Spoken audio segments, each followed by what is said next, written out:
হরে কৃষ্ণ, রাধে রাধে। মৌমিতা পরিবারে আপনাদেরকে জানাই অনেক অনেক শুভেচ্ছা ও অভিনন্দন। আজকের আলোচ্য বিষয়টি হচ্ছে শ্রীল প্রভুপাদের সংক্ষিপ্ত জীবন কাহিনী। শ্রোতা বন্ধুরা, আজকের এই ভিডিওটি আপনারা প্রথম থেকে শেষ পর্যন্ত মনোযোগ সহকারে শ্রবণ করুন। আপনাদের কিন্তু অনেক অনেক ভালো লাগবে। তাহলে চলুন শুরু করা যাক শ্রীল প্রভুপাদের সংক্ষিপ্ত জীবন কাহিনী।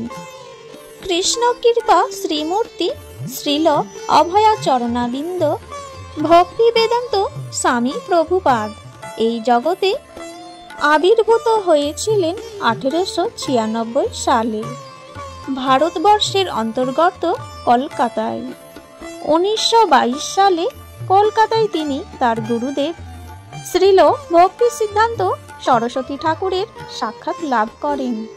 শ্রীল ভক্তি সিদ্ধান্ত সরস্বতী ঠাকুর ছিলেন ভক্তি মার্গের বিদগ্ধ পণ্ডিত এবং 64 গৌড়ীয় মঠের প্রতিষ্ঠাতা। তিনি এই বুদ্ধিদীপ্ত, তেজস্বী ও শিক্ষিত যুবকটিকে বৈদিক জ্ঞান প্রচারের কাজে জীবন উৎসর্গ করতে উদ্ধৃত করেন। শ্রীল প্রভুপাদ 11 বছর ধরে তার আনুগত্য বৈদিক শিক্ষা গ্রহণ করেন এবং পরে 1933 সালে তার কাছে দীক্ষাপ্রাপ্ত হন। 1922 সালে তাদের প্রথম সাক্ষাতেই শ্রীল ভক্তি সিদ্ধান্ত সরস্বতী ঠাকুর শ্রীল প্রভুপাদকে ইংরেজি ভাষার মাধ্যমে বৈদিক জ্ঞান প্রচার করতে অনুরোধ করেন। পরবর্তীকালে শ্রীল প্রভুপাদ ভাগবত গীতার ভাষ্য লিখে গৌড়ীয় মঠের প্রচারের কাজে সহায়তা করেছিলেন। 1944 সালে তিনি এককভাবে একটি ইংরাজি পাক্ষিক পত্রিকা প্রকাশ করতে শুরু করেন এবং পত্রিকাটির পাণ্ডুলিপি টাইপ করা, প্রুফ সংশোধন করা এবং সম্পাদনার কাজ তিনি স্বহস্তে করেন। এমনকি তিনি পত্রিকাটি নিজ হাতে বিনামূল্যে বিতরণ করতেন। পত্রিকাটি একবার শুরু হওয়ার পর আর বন্ধ হয়ে যায়নি। পত্রিকাটি এখনও সারা বিশ্বে তার শিষ্যবৃন্দ কর্তৃক মুদ্রিত ও প্রকাশিত হচ্ছে।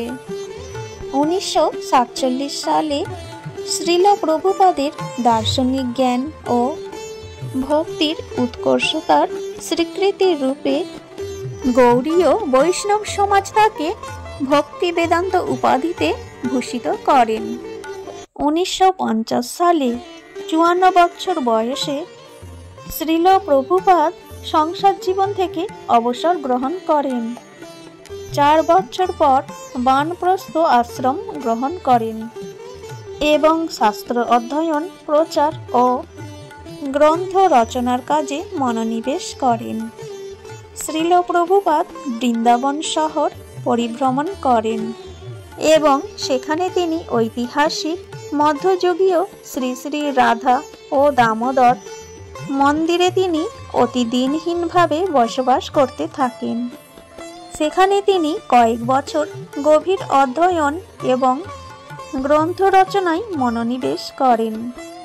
1959 সালে তিনি সন্ন্যাস গ্রহণ করেন।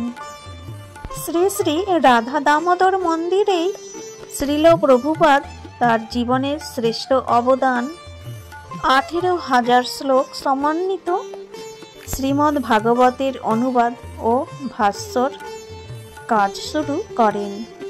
অন্য লোকে সুগম যাত্রা গল্পটিও তিনি রচনা করেন। 1965 সালে 70 বছর বয়সে তিনি সম্পূর্ণ কল্পদর্শীন অবস্থায় আমেরিকায় নিউ ইয়র্ক শহরে পৌঁছান।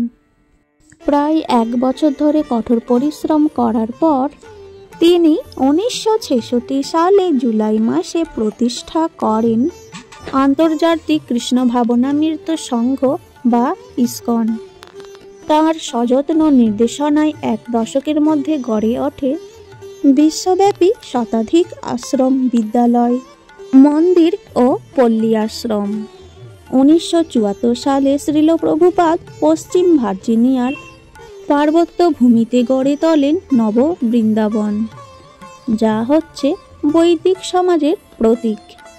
এই সফলতায় উদ্দীপ্ত হয়ে তার শিষ্যবৃন্দ পরবর্তীকালে ইউরোপ ও আমেরিকায় আরও অনেক পল্লী আশ্রম গড়ে তোলে। শ্রীল প্রভুপাদের অন্যতম অবদান হচ্ছে তার গ্রন্থাবলী। তার রচনাবলী গাম্ভীর্যপূর্ণ, প্রাঞ্জল এবং শাস্ত্রানুমোদিত। সেই কারণে বিদগ্ধ সমাজে তার রচনাবলী অতীব সমাদৃত এবং বহু শিক্ষা প্রতিষ্ঠানে আজও সেগুলি বহু পাঠ্যপুস্তক রূপে ব্যবহৃত হচ্ছে। বৈদিক দর্শনের এই গ্রন্থাবলী প্রকাশ করছেন তারই প্রতিষ্ঠিত বিশ্বের অন্যতম বৃহৎ গ্রন্থ প্রকাশনী সংস্থা ভক্তি বেদান্ত বুক ট্রাস্ট। শ্রীল প্রভুপাদ শ্রীচৈতন্য চরিতামৃতের সপ্তদশ খণ্ডের তাৎপর্য সহ অনুবাদ 18 মাসে সম্পূর্ণ করেছিলেন। 1972 সালে আমেরিকার ডালাসে গুরুকুল বিদ্যালয় প্রতিষ্ঠার মাধ্যমে শ্রীল প্রভুপাদ প্রাথমিক ও মাধ্যমিক স্তরে বৈদিক শিক্ষার ব্যবস্থার প্রচলন করেন। 1972 সালে মাত্র 3 জন ছাত্র নিয়ে গুরুকুলের সূত্রপাত হয় এবং আজ সারা পৃথিবীতে 15টি গুরুকুলের ছাত্রের সংখ্যা প্রায় 1500। পশ্চিমবঙ্গের নদিয়া জেলার শ্রীধাম মায়াপুরে শ্রীল প্রভুপাদ মূল সংস্থার কেন্দ্রটি স্থাপন করেন 1972 সালে।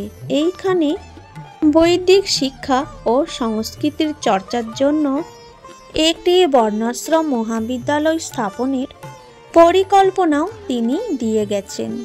শ্রীল প্রভুপাদের নির্দেশে বৈদিক ভাবধারায় উপর প্রতিষ্ঠিত আরেকটি এইরকম আশ্রম গড়ে উঠেছে বৃন্দাবনে কৃষ্ণ বলরাম মন্দিরে, যেখানে আজ দেশ দেশান্তর থেকে আগত বহু পরমার্থী বৈদিক সংস্কারের অনুশীলন করছেন। 1977 সালে এই ধরাধাম থেকে অপ্রকট হওয়ার পূর্বে শ্রীল প্রভুপাদ সমগ্র জগতের কাছে ভগবানের বাণী প্রচার করার উদ্দেশ্যে সমগ্র পৃথিবীতে বৃদ্ধাবস্থাতেও 14 বার পরিক্রমা করেন।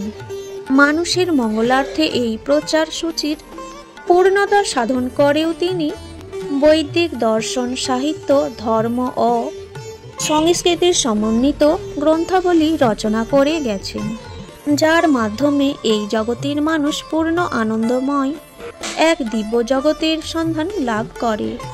জয় শ্রীল প্রভুপাদ। এখানে এই ভিডিওটি শেষ করলাম এবং পরবর্তী ভিডিও আসতে চলেছে পরের দিন সকাল 11টায়। ততক্ষণে আপনারা ভালো থাকবেন, সুস্থ থাকবেন।